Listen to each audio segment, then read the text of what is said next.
Hello and welcome to today's video tutorial for the register of persons holding a controlled interest in land. Today's tutorial will cover how to update an entry on the RCI. Before we start though, I think it's worth noting that the RCI is an event-driven register. When an event occurs which affects the information held on the register, the RCI entry must be updated to reflect that change. And the circumstances where this is necessary is when any of the information supplied by the recorded person for the RCI entry has changed, when the associate is no longer an associate of the recorded person, or when the recorded person no longer owns or tenants the land and has therefore ceased to be a recorded person. And we'll cover all three of those scenarios today. However, in each of those circumstances, it's the duty of the recorded person to update the RCI entry. And the recorded person must update the register within 60 days of the event, or where an associate has notified the recorded person of the event as soon as practicable after they've been notified. But for today, we'll start by logging into the RCI portal, as we've done right here. And the first scenario we'll cover is when any information supplied by the recorded person for the RCI entry has changed. And we'll look at some recorded person details in the first instance. For all three of today's examples, we'll be going down here to the Manage an Entry option. I'll click on that just now.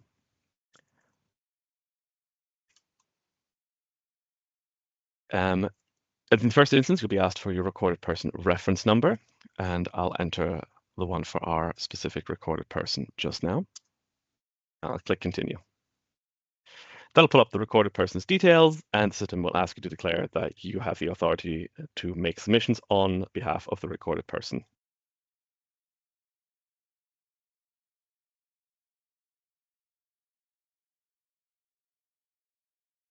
And which contains all the details associated to a recorded person. You'll also find some links here, which provide some useful information and written guidance on updating registers, inaccuracies in the RCI, and so on. On the screen, you'll see the recorded person details, and you'll see the land details of any submissions made by that recorded person or for that recorded person. However, for our first examples, we're going to look at recorded person details. So we'll look at Jennifer Test here, and we'll just click the change link next to her name. And that'll bring up more information that the system has on file. In this case, once again, the name and then the contact address, which, as we can see here, is 153 London Road. For today, however, I think we're going to change the name. So we'll click on the change link next to the name. We'll just hyphenate the last name, like so, and click Continue. The system will then play back the changes you've made, and you can make sure you're happy with them. And if you are, then you click Submit, and it'll bring you to the confirmation screen, again, detailing the changes you've made.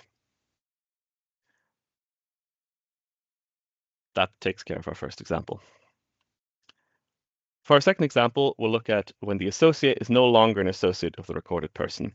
Now, we could return to the RCI homepage and then input the recorded person number again, but for this instance, I'm just going to go back to the Review and Update and Entry page, which will drop me right back here because I've got more updates to make. Now, associates aren't on this list on this page specifically. They're actually within the land submission because they are related to the piece of land, of course, because they are associates in relation to that piece of land.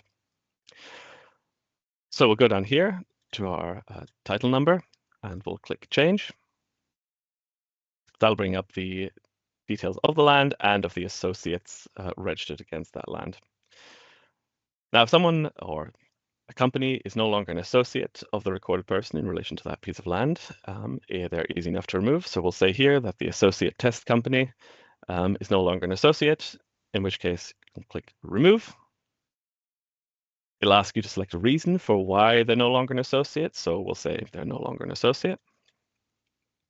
And when they cease to be an associate, in which case we'll put 12, 2025.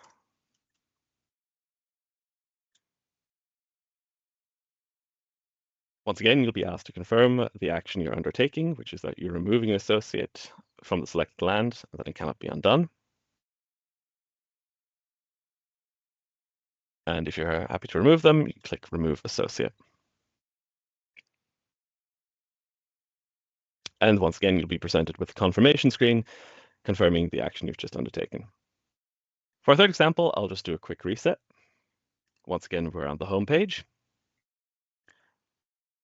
And I'll go to Manage an Entry. I'll add our recorded person reference number. Once again, be asked to confirm that I have the authority to make submissions, and I'll be back to review and update the entry. Now, the third example is when the recorded person no longer owns or tenants the land and are no longer a recorded person. Now, the way to do that is quite simple. You've got your land details listed right here, and in order to remove the land registration, just click Remove next to the land details you want to remove. That again will ask you to state a detail as to state a reason as to why you're removing them. In this case, you'll say Jennifer no longer owns or tenants the lands. Similarly, other reasons might be that they no longer have any associates, or they're subject to another transparency regime. So if their ownership of the land had incorporated with Companies House, for example. But in this case, we'll say no longer an owner or tenant of the land. We'll click Continue. The system will ask you to specify a date. Once again, we'll say 12/2025. Click Continue. And the system will once again ask you to review the changes that you're about to make.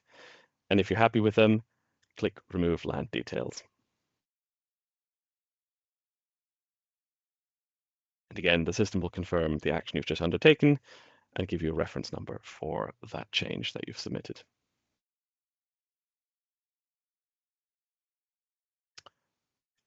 That's our third example and concludes our video tutorial for today. Thank you very much, and we hope to see you again at another video tutorial.